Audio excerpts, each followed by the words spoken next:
शिवं शान्तं जगन्नाथं लोकानुग्रहकारणं शिवमेकपरं वन्दे शिकाराय नमो नमः।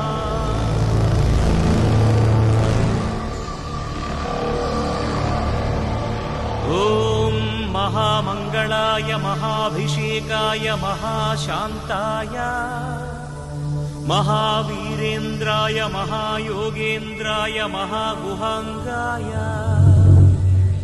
महागुरुविचक्षणाय महामूलप्रदाय महाबलाय महामेधाय महानटशेखराय महाप्रेताय महा